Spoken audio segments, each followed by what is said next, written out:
Bueno, a ver,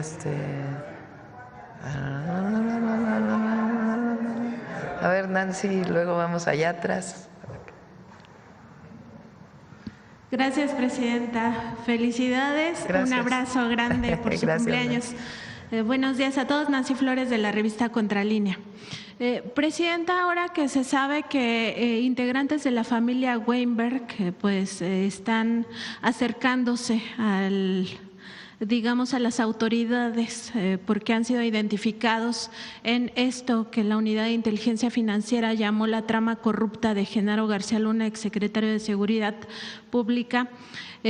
Saber primero si en este esquema de testigos colaboradores o del criterio de oportunidad ya empezaron a devolver el dinero que obtuvieron ilícitamente con estas contrataciones que se dieron tanto en Secretaría de Seguridad como en la Secretaría de Gobernación en los sexenios de Calderón y Peña Nieto, pues a ver si han devuelto estos miles de millones de pesos que se obtuvieran por esas contrataciones, pero también saber si ya empezaron a dar información acerca de la posible relación de Felipe Calderón con los esquemas de corrupción y criminalidad de Genaro García Luna. Se está en un proceso de llegar a un acuerdo que tenga que ver con la información y con la entrega de los recursos. Creo que el viernes pasado recibí una nota de parte de Pablo Gómez que están en este proceso y le pido a Pablo si nos ayudan para que pueda informar cómo va. Pero no tiene que ver con, si no se llega al acuerdo, continúa el juicio, no hay ningún problema y es un juicio que está en Estados Unidos. En otro tema, presidenta, en los sexenios panistas y priistas se tuvo esta relación entre México. México se convirtió en un cliente frecuente de la industria bélica de Israel. Incluso nosotros documentamos cómo en el sexenio justamente de Felipe Calderón se adquirió el malware de espionaje Pegasus, que después fue utilizado indebidamente en términos políticos, ¿no? Que ahora vemos al PAN diciendo, a personajes del PAN diciendo que se va a espiar, ¿no? a las personas. Ellos sí lo hacían cuando estuvieron en el gobierno. Aquí la pregunta, presidenta, es si en este contexto de las atrocidades que está cometiendo Israel, particularmente el caso del genocidio en Gaza, si México, teniendo en cuenta sí la Constitución y también nuestra política exterior, si no se violenta esta política exterior que marca la Carta Magna, si se pudiera revisar y en su caso cancelar algún tipo de contratación que se tenga todavía, porque en el pasado sabíamos que incluso se adquirió armamento y también se tenían asesorías con la milicia. Saber primero si todavía se tienen estas contrataciones y sobre todo si se puede cancelar, porque la industria bélica israelí es la que más gana con esta guerra en Oriente Medio y también la que más gana con la posibilidad de que haya, ojalá no lleguemos a ese momento de la humanidad, una tercera guerra mundial, porque hay que recordar que esta industria también es muy especulativa. ¿No se está comprando nada en este momento al Estado de Israel o a alguna de las empresas? Hay equipo que se compró en su momento que requiere refacciones, entonces solamente en todo caso es alguna refacción, pero de los nuevos equipos que se están comprando no se está comprando nada en este momento. En otro tema, presidenta, también aprovechando que está aquí el doctor Alejandro Hertz Manero, fiscal general de la República, preguntar sobre si se tiene este reporte de los casos que han sido denunciados penalmente y que se relacionan sobre todo con empresas factureras de operaciones simuladas y también de evasores de impuestos. Hace unas semanas le consultamos sobre este tema y usted nos había comentado justamente que cuando llegan ante los jueces estos casos, se echan para atrás. Había una estimación incluso de que quizá fuera el 90% de los casos que los jueces no admiten para dar trámite e incluso ni siquiera generar las órdenes de aprehensión.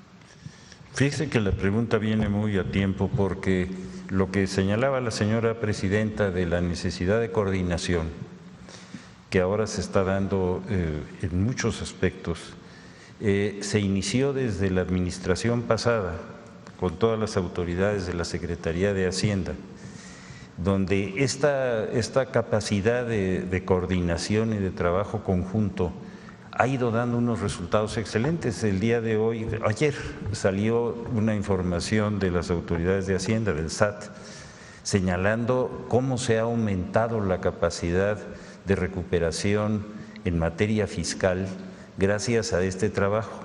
Sí, como usted bien dice, hemos tenido muchos problemas con los jueces, pero el hecho de seguir estos procedimientos, de trabajar juntos, de estar coordinados, y los aseguramientos que hemos logrado y todos los procedimientos en los que hemos estado nos han dado un resultado verdaderamente extraordinario.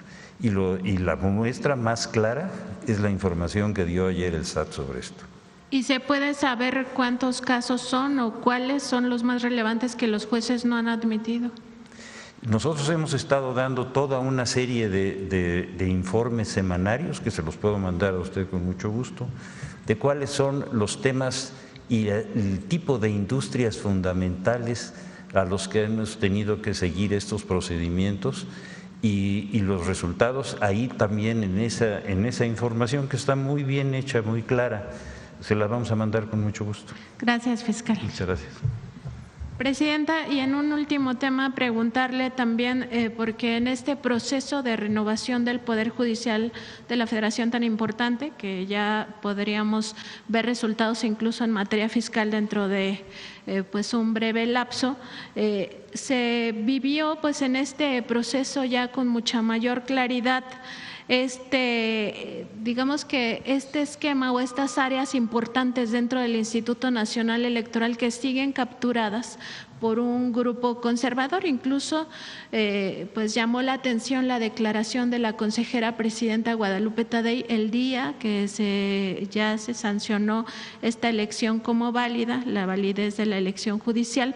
Ella hizo un pronunciamiento y habló no lo dijo con estas palabras, pero se entiende que habló del sabotaje interno que se sufrió en este proceso, como también ocurrió en la elección presidencial de 2024. Nosotros lo documentamos ampliamente.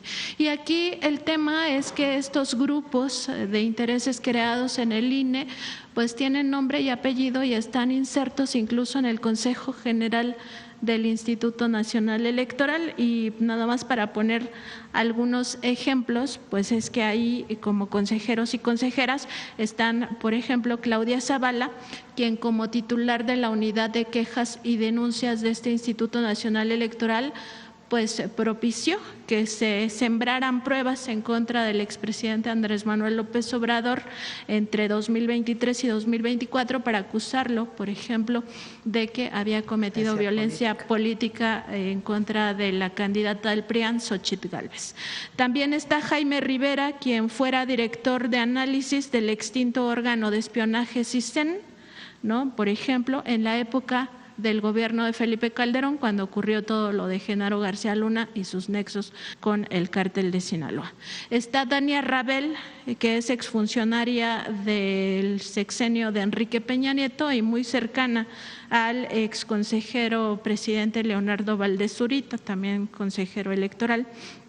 Arturo Castillo, quien trabajó pues en el INE y en el Tribunal Electoral del Poder Judicial de la Federación en diferentes momentos cuando ocurrieron los fraudes electorales de 2006 y 2012. También está Martín Faz, cercano a Lorenzo Córdoba, a José Woldenberg y otra vez a Leonardo Valdés Zurita. Recordar que estos personajes, expresidentes del INE y del IFE, pues participaron en las marchas, estas mareas rosas, ¿no?, que después impulsaron la candidatura de Xóchitl Gálvez y que fueron muy cercanos al empresario Claudio X González Guajardo. Preguntarle, presidenta, si se tiene en este contexto contemplada alguna reforma al Instituto Nacional Electoral para que en un futuro pues ya no esté capturada por estos intereses, que no vaya en contra de la democracia de México, pero sobre todo para que sea garantía de que el pueblo es el soberano y el pueblo es el que manda y manda en las urnas. Qué bueno que lo mencionas porque mucha hipocresía. Ayer que pasábamos la cápsula de Carlos Monsiváis, de él es la frase de que la doctrina de la derecha es la hipocresía. Y tiene que ver con esto, ¿no? Porque hablan de que se acabó la república, que hay antidemocracia, que el gobierno censura, que ahorita voy a mencionar algo de eso, porque ahora todos traen, ¿no? Censura, censura. Nadie los censura a ellos, pero hablan de censura. Como retahíla, ¿no? Y nunca hablan del fraude electoral del 2006, porque quien era presidente del Instituto Federal Electoral en el 2006 es uno de los comentócratas más mencionados, cuando él validó un fraude electoral que nunca permitieron que se abrieran las casillas para contar todos los votos, que votaron por quemar las urnas después o quemar las boletas para que nunca se supiera cuál fue el resultado real del 2006. Nunca mencionan eso, eso no es parte de eso. Por ejemplo, ahora el INE, desde mi punto de vista, se extralimitó en decir que había votos que no deberían de haberse incorporado al resultado final. Esa es labor del Tribunal Electoral, no del INE. El tribunal tiene esa atribución, el Instituto Nacional Electoral, ¿no? Ahora quieren revisar quién sabe qué tantas cosas, cuando no es su atribución. Entonces sí, son un grupo de consejeros que no actúan buscando que se cumpla la voluntad del pueblo, que finalmente eso es la democracia, sino que tienen una posición política que se traduce en todo lo que esté en contra de el gobierno, de la Cuarta Transformación, hay que votar en contra, independientemente de cuál sea o qué se presente. Que está en mis 100 puntos, una reforma electoral que hace falta. Y ya en su momento la vamos a presentar, porque tiene que ver con la cantidad de recursos que se utilizan para el INE, para 8,000 millones de pesos costó la elección ahora. La cantidad de recursos en las elecciones, la cantidad de recursos que tiene el INE, la cantidad de recursos que tienen los partidos políticos.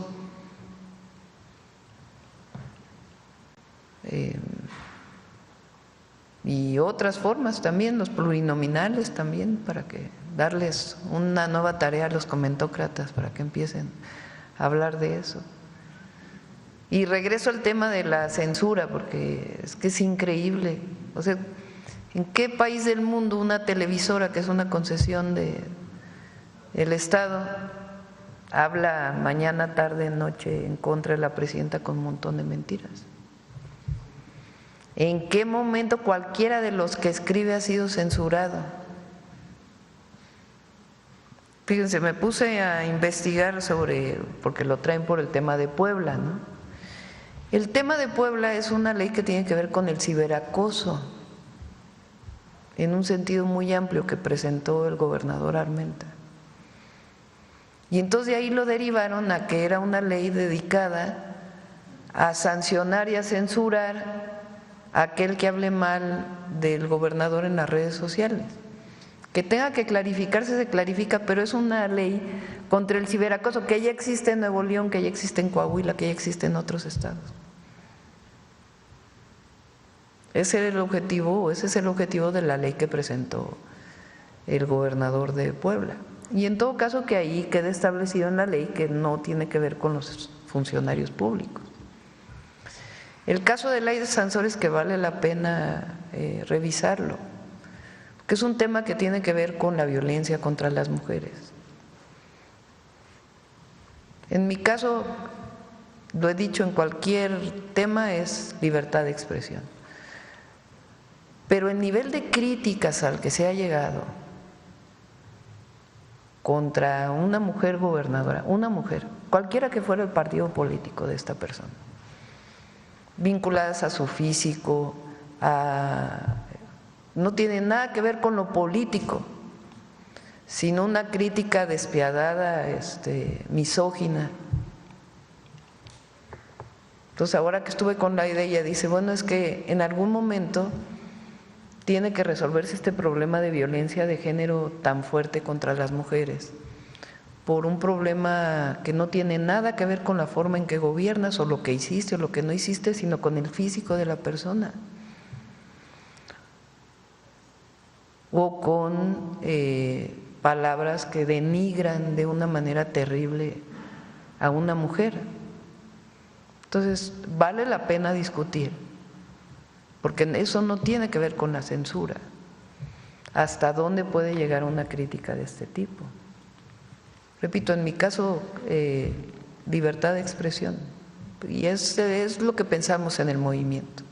Pero son dos temas que los han levantado como si fuera que ahora Morena quiere censurar o que ahora los que venimos de Morena queremos censurar, cuando hay la mayor libertad de expresión de la historia. No se censura a nadie, no se le habla por teléfono a nadie para decirle, oye, quita este reportero, quita esta persona, como era antes, porque me está criticando, me está molestando. Entonces, repito, el tema de la Guardia Nacional, que es pura ignorancia y que lo traen hoy no sé cuántos columnistas, y el tema de la censura, que también vale la pena ver de dónde salió, siempre defendiendo la libertad de expresión. Y regresando al tema del INE, pues es lo mismo, tiene que ver con una actitud de golpeteo y no con la función de un consejero electoral, que tiene que ver realmente con que haya elecciones claras y las funciones que tienen. Entonces, vendrá en su momento. Yo estoy explicando de dónde salió esta supuesta crítica, pero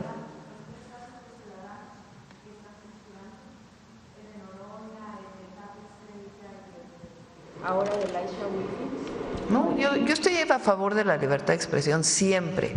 Lo que digo es de dónde sale la crítica de la supuesta censura. Una crítica o sea, hablan, escriben lo que quieren, no tienen problema, nadie los cuestiona y hablan de censura. ¿De dónde surgió la crítica? De dos leyes. Una ley que era de ciberacoso, que no tenía que ver con la crítica al gobernador y que en todo caso sé legisle, que no tiene que ver con las críticas al gobernador, pero que es indispensable todo el problema del ciberacoso, discutirlo, particularmente contra las mujeres, de ahí viene la ley Olimpia, por ejemplo, y el tema del nivel de crítica a una mujer por ser mujer, por cómo te vistes, por cómo hablas, por cómo te pintas. Es importante discutirlo, muy importante en nuestro país. Presidenta, y nada más recordar pues que todas las personas debemos de saber que los derechos y las libertades no son absolutas, ¿no? Y que cuando chocan con otros derechos de otras personas y con otras libertades, pues ahí entra el conflicto y se tiene que resolver para la convivencia sana de las sociedades. Y en ese sentido, recordar que las corporaciones mediáticas no tienen derecho, ni los periodistas, ni los reporteros, ni los youtubers, a mentir. No tenemos el derecho a mentir, eso es una violación al derecho humano a la información y al derecho humano a la verdad que tiene el pueblo de México. Muchas gracias, Presidenta. Muy bien, adelante. A ver, vamos hasta allá atrás al Universal, que hace mucho que no preguntas. Buenos días, Presidenta. Dos preguntas súper rápido, Salvador Corona del Universal. La Suprema Corte de Estados Unidos ayer autorizó al gobierno de Trump reanudar las deportaciones rápidas, es decir, enviarlos a países terceros. Saber si México ha aceptado esta posibilidad de ser un país tercero o, en su caso, recibir migrantes de otras nacionalidades y a partir de aquí enviarlos a sus países de origen. No hemos aceptado ser país tercero. Si hay un migrante que es trasladado a territorio nacional por razones humanitarias, tenemos que recibirlo y enviarlo, si es el deseo de esta persona, a su país de origen. Ahora, Estados Unidos tiene ya acuerdos con prácticamente todos los países para enviar de manera directa a la repatriación a una persona. Entonces no requiere del paso por México. En este periodo, desde el 20 de enero que asumió la presidencia Trump, ¿se han aceptado? Sí, han llegado varias personas que no son mexicanos, en total, a ver si tienes el número. Y lo que hacemos, se recibe como debe recibirse a una persona. Desde el 20 de enero, 65.475 personas han llegado a nuestro país, 59.747 mexicanos y 5.728 extranjeros. ¿Qué se hace en estos casos? Se le recibe, se ve si quiere irse a su país de origen, si es así, se les traslada y si no, pues se busca la manera de incorporarlos. En otro tema, Presidenta, pues ayer el presidente… Pero tercer país de origen tiene que ver con una firma de un acuerdo que se tiene que firmar entre los dos países. México no ha firmado nada de eso. ¿Ni lo hará? No. Ok, Presidenta, el día de ayer… Además no le hace falta ya a Estados Unidos, porque ya tiene acuerdos con prácticamente todos los países. Incluso hasta África han llevado personas. Ok, nada más su reacción el día de ayer, pues el presidente Donald Trump pues llamó al cese de ataques entre Israel e Irán, celebró este acuerdo que se había propuesto y después presuntamente Israel denunció que habían sido atacados. Saber pues su comentario respecto a esto. Paz, nosotros siempre vamos a ser factor de paz, siempre. Ok, y nada más, el día de hoy publicamos una entrevista con el dirigente nacional del PRI, Alejandro Moreno, que criticó a los juzgadores electos el pasado 1 de junio. Él menciona que carecen de legitimidad por ser definidos por acordeón y también que este nuevo Poder Judicial van a estar elegidos al régimen, o sea, a ustedes. ¿Qué le responde a estas… pues esta entrevista, estas críticas? No me voy a meter a discutir con esto. Presidenta, y nada más, se presume que… Nada más hay que recordar al periodo priista. Toda la corte estaba al servicio del señor presidente. Todos. Y después, cuando cambiaron a todos, todos estaban al servicio del señor presidente. ¿Qué autoridad tiene? La verdad, no. Se presume que presuntamente se va… Paso. Bueno, se presume que se va a reunir con Hugo Aguilar en estos días, ¿es así? ¿Perdón? Que se va a reunir con el siguiente ministro presidente de la Suprema Corte, Hugo Aguilar, en estos días. No tengo planeada ninguna reunión. Ok, Presidenta, muchas gracias, feliz día. Gracias. A ver, aquí Pedrero, que andas desde ayer. Ahí ya son las 9, pero vamos un poquito más. Buen día, Presidenta. Permanezco sentado para no obstruir el tiro de los compañeros camarógrafos. Buen día. Manuel Pedrero, de los Reporteros MX. En Reporteros MX, Presidenta, el día de ayer publicamos una investigación del periodista Ricardo Sevilla sobre el caso de la Suprema Corte y esta deuda fiscal de la empresa Pegasus, que, entre otras cosas, el nombre comercial de esta empresa es Movistar. Movistar, siendo empresa española llegada a México, a través de un proyecto del ministro Javier Lainez Potisek, se le pretende perdonar unos 4.400 millones de pesos. Gracias a la ausencia de la ministra Lenia Batres, pues se impidió que se procediera con una resolución que parecía inevitable fallasen a favor de la empresa, y ahora se exige, porque hay que decir y contextualizar que esto ocurre en una segunda sala a sesión privada, que no se transmite en redes sociales, que los ministros no argumentan ante el pueblo de México por qué sí se debería de perdonar algo de este estilo, y ahora la propuesta es que se pase a la sala principal para que sí sea transmitida, sí se conozcan los detalles. Hay una situación, Reporteros MX se hizo de documentos que comprueban que el año pasado, en mayo de 2024 para ser exactos, se le renovó la concesión a Movistar hasta el 2048. Entonces, ¿qué tanta vale la pena checar, revisar que empresas extranjeras, que no es el primer caso de una empresa española, y está el caso de Iberdrola, que al mismo tiempo también fue beneficiada, protegida en su momento por la Suprema Corte, que últimamente solamente se dedica a ver temas fiscales, como si no hubiera problemas sociales? Es la principal interés predilecto de todavía la antigua Suprema Corte. Preguntarle, pues no valdría la pena que si una empresa extranjera que se le está renovando la concesión a casi más de 2 décadas en nuestro país, se revisara la posibilidad de revocarla, o por lo menos que se le cobre los impuestos para que no sucedan este tipo de cosas, sobre todo con esta última oleada de ministros que ya dentro de las próximas semanas estarían abandonando el puesto? Lo primero que hay que mencionar es que en este caso y en otros casos de deudas al fisco, la gran mayoría vienen de periodos previos al presidente López Obrador. O sea, son demandas de gobiernos de hace tiempo. O sea, ni siquiera se puede decir que hubo algo particular del presidente López Obrador. O sea, hay algunas que están desde el 2004 o algo así, y que por los amparos y amparos y amparos y amparos y otra vez amparos, y llegan a la Corte y se regresan y vuelven a llegar a la Corte y se regresan nuevamente y acaban sin pagar.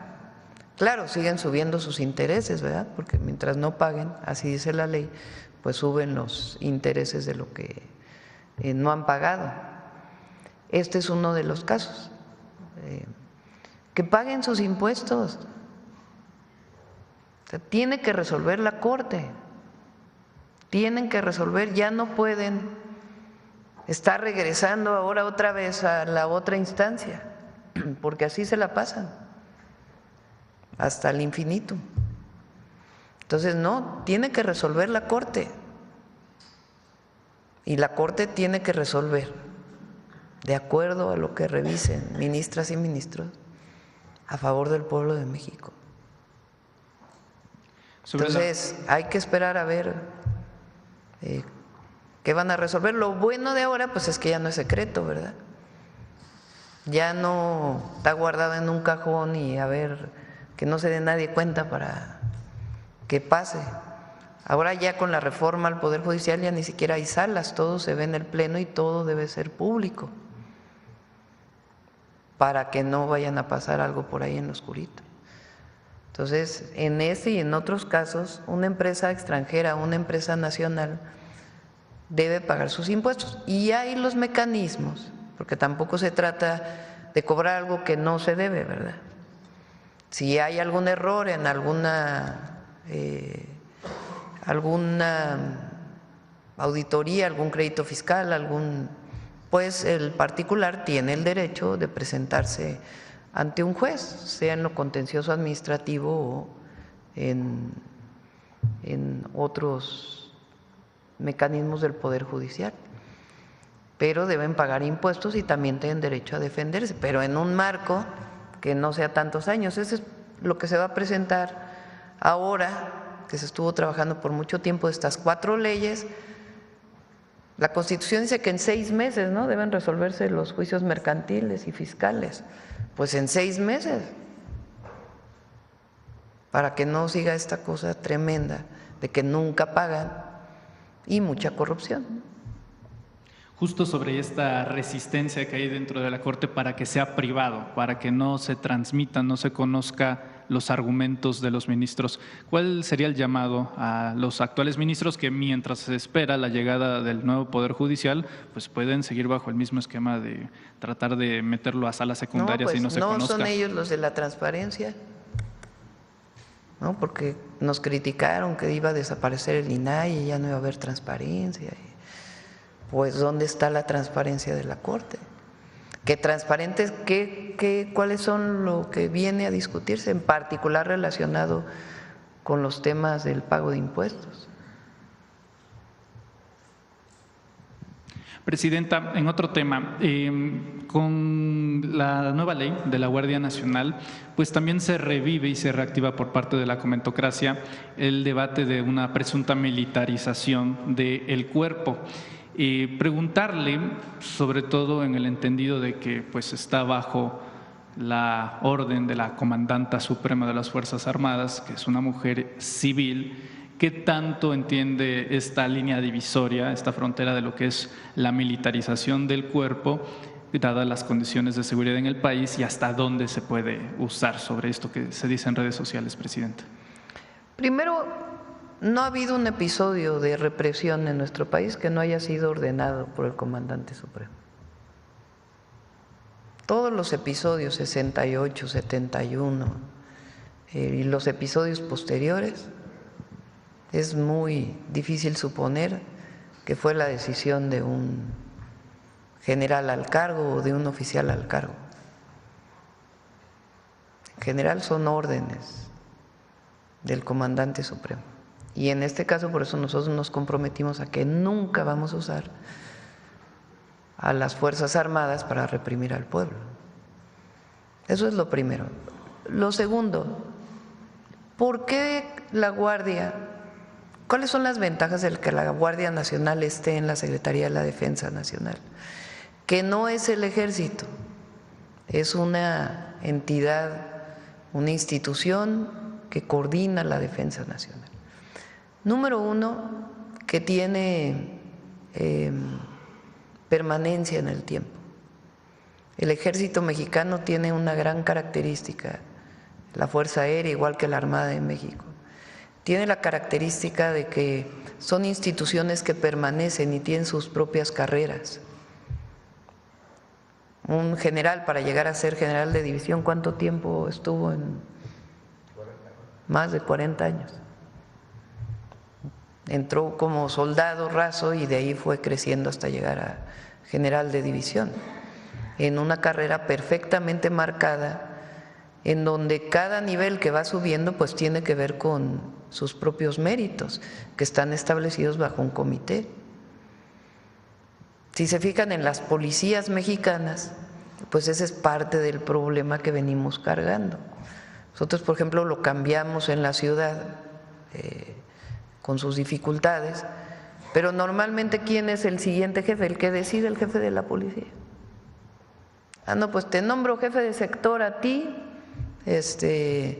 porque pues se le ocurrió al jefe de la policía. No hay una carrera policial que permita ver quiénes tienen las características para poder tomar ciertos mandos.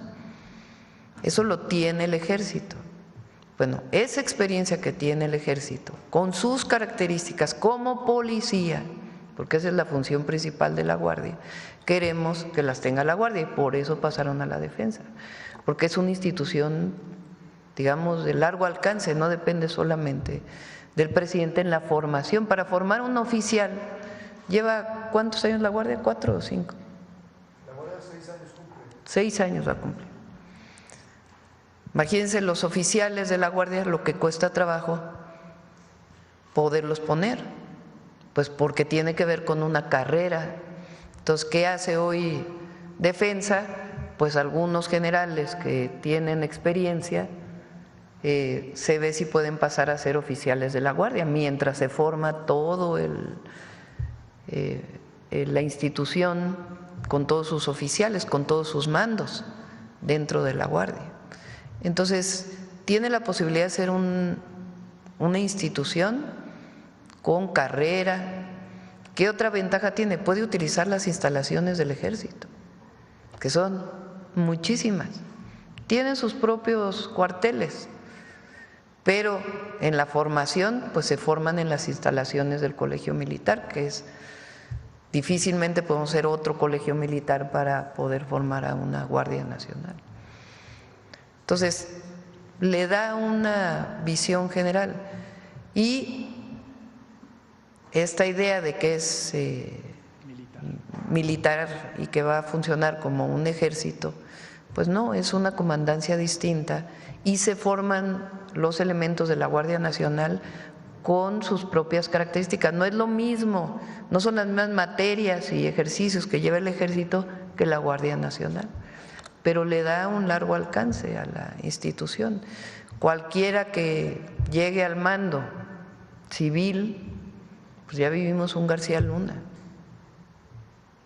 Yo pienso que nuestro movimiento va a durar mucho tiempo, si así lo decide el pueblo de México, pero puede llegar una persona que ponga a alguien en la Secretaría de Seguridad, si dependiera del mando civil, que se acabe por corromper a la institución.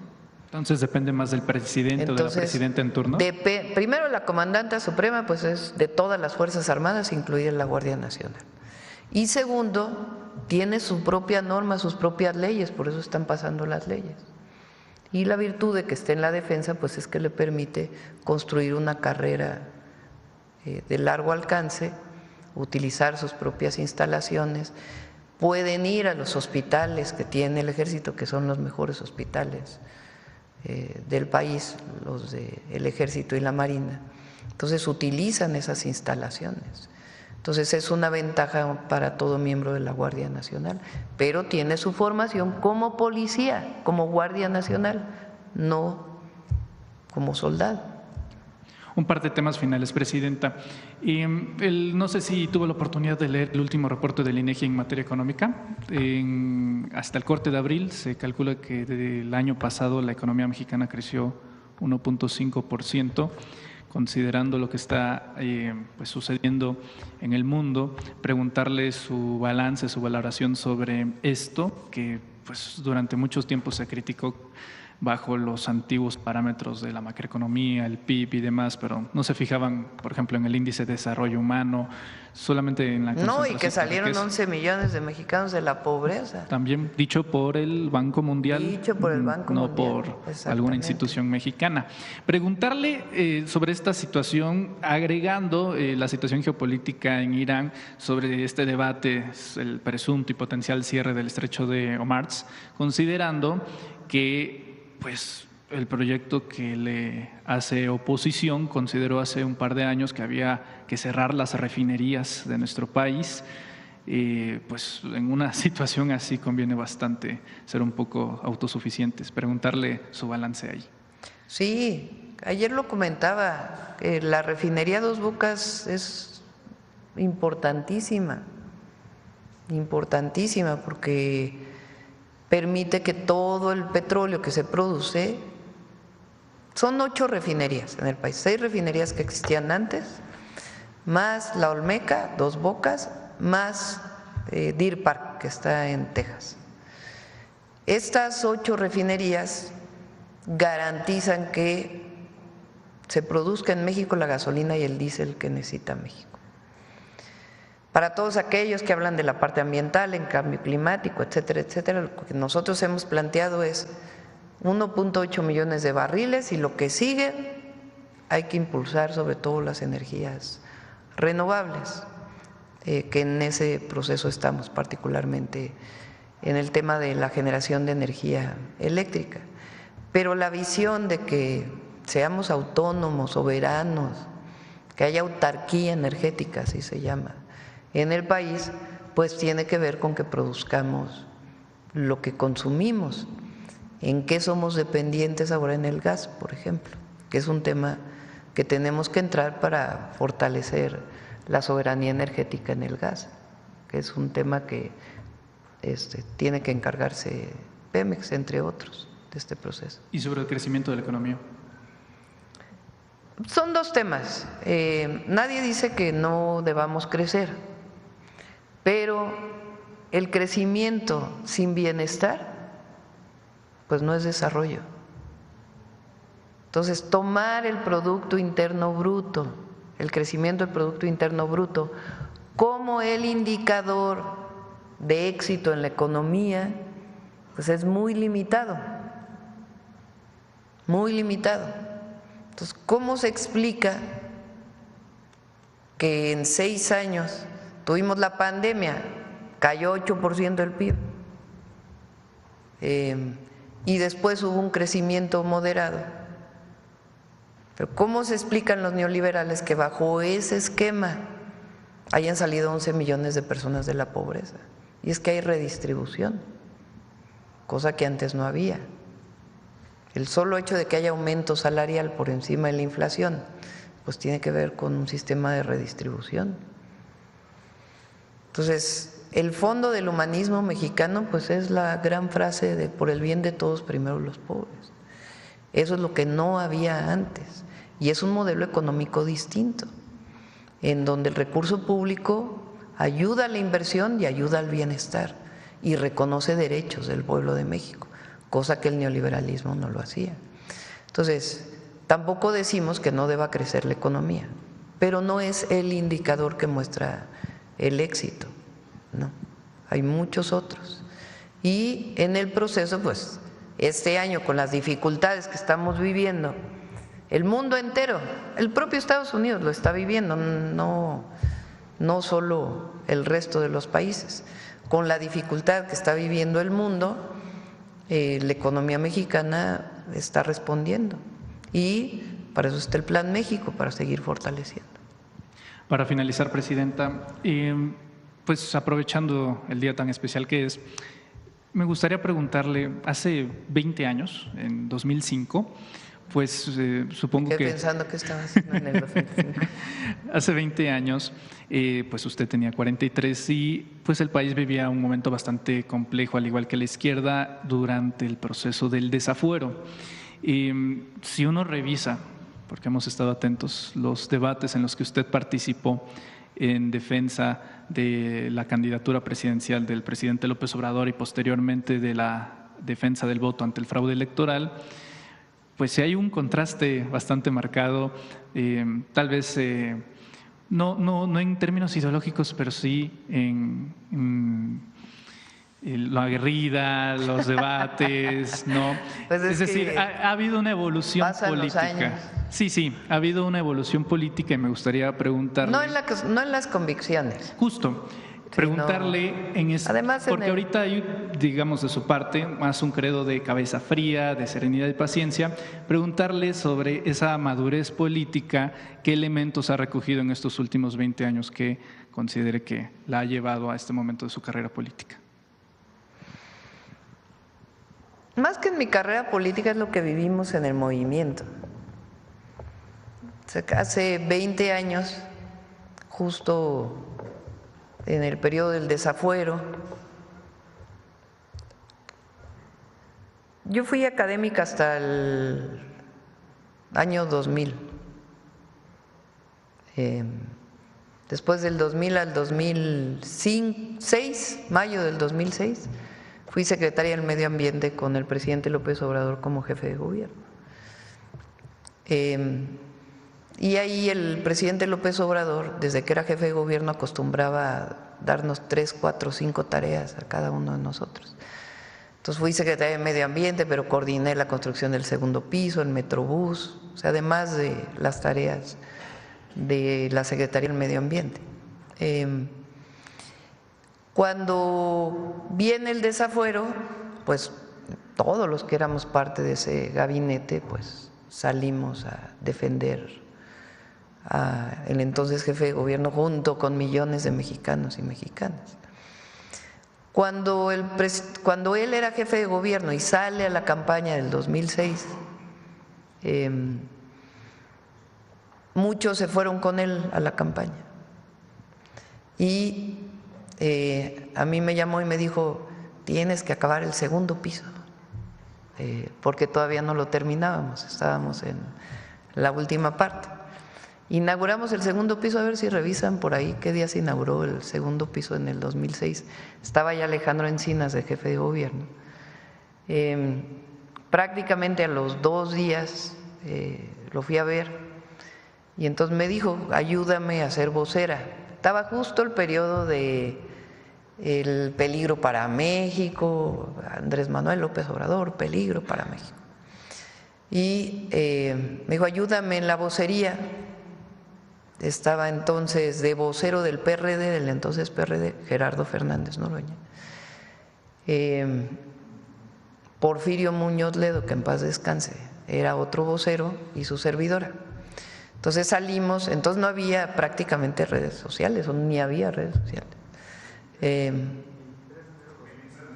23 de enero. Todavía nos quedamos un tiempo y cuando empezó todo la campaña, pues fue que lo fui a ver, me llamó. Entonces me quedé de vocera en la campaña. Había debates, había un debate con Carmen Aristegui de puras mujeres. Estaba Rosario Green por parte de Madrazo, candidato del PRI. Estaba Josefina Vázquez Mota por parte de Calderón y su servidora por parte de Andrés Manuel López Obrador.